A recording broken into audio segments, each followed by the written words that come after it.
আজ পশ্চিমবঙ্গ সরকারের আর্থিক বাজেট, যে বাজেটে গোটা রাজ্য সহ আমাদেরও নজর রয়েছিল, সেই বাজেটে বিভিন্ন প্রকল্পের কথা ঘোষণা হয়েছে। কিন্তু এই বাজেটে একটি উল্লেখযোগ্য বিষয় রয়েছে, যেটি আপনাদের সাথে আলোচনা না করলেই নয়। এই বাজেটে সকলের মতো কিন্তু সিভিক ভলেন্টিয়ার যারা রয়েছে তাদের জন্য 2000 টাকা বেতন বৃদ্ধি করা হয়েছে। এবং তাদের 2000 টাকা বেতন বৃদ্ধি কেন করা হয়েছে, আর অন্যান্য ক্ষেত্রে অনেক ভুয়া নিয়োগ হয়েছে।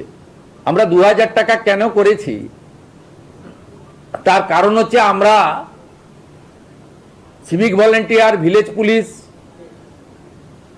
আমাদের অন্যান্য যেগুলো আছেন কন্ট্রাকচুয়াল, এদের অনেক জল মিশানো, এদের যোগ্যতা নেই, অনেকেরই এডুকেশন সার্টিফিকেট ভুয়া, অনেকেই পার্টির ক্যাডার হিসেবে কাজ করেন, নিজের কাজ করেন না, অনেকেরই শারীরিক দক্ষতা নেই, অনেকের বয়সের সার্টিফিকেট ভুয়া।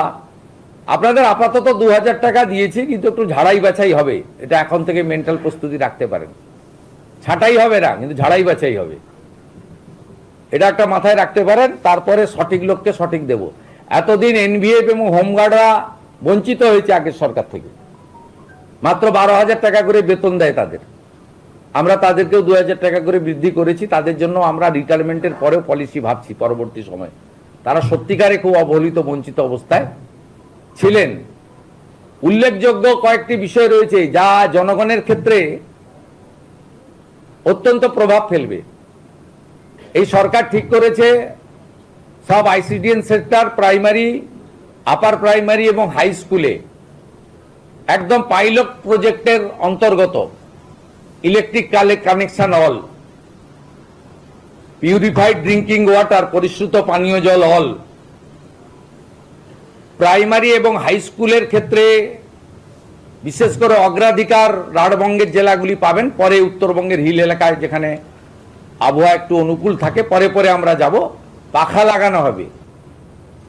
এখনো সব স্কুলে, সব সেন্টারে খাওয়ারের ইউটেন্সিল, প্লেটটা পর্যন্ত ঠিক যায়নি, সেটাও দেখবো। আমরা বলেছি পুরো পাইলট প্রজেক্টে রান্না এখনো 20-25% স্কুলে গ্যাস ছাড়া হয়, 100% গ্যাসের রাতে রান্না হয়। তার জন্য আমরা প্রজেক্ট নিয়েছি। সমস্ত হাই স্কুল এবং মহিলা কলেজ, কোয়েট কলেজ, যেখানে আমাদের বোনেরা, কন্যারা পড়াশোনা করেন, sanitary vending machine, napkin machine, sanitary vending machine আমরা স্থাপন করার প্রভিশন আজকে বাজেটে অর্থমন্ত্রী ঘোষণা করেছেন। এটি একটি উল্লেখযোগ্য দিক। তাহলে পশ্চিমবঙ্গ সরকারের এই বাজেট নিয়ে আপনাদের কি মতামত অবশ্যই কমেন্ট বক্সে লিখে জানাবেন। আর ভিডিওটি যদি ভালো লাগে অবশ্যই চ্যানেলটিকে সাবস্ক্রাইব করে আমাদের সঙ্গে থাকুন। সকলে ভালো থাকুন, সুস্থ থাকুন।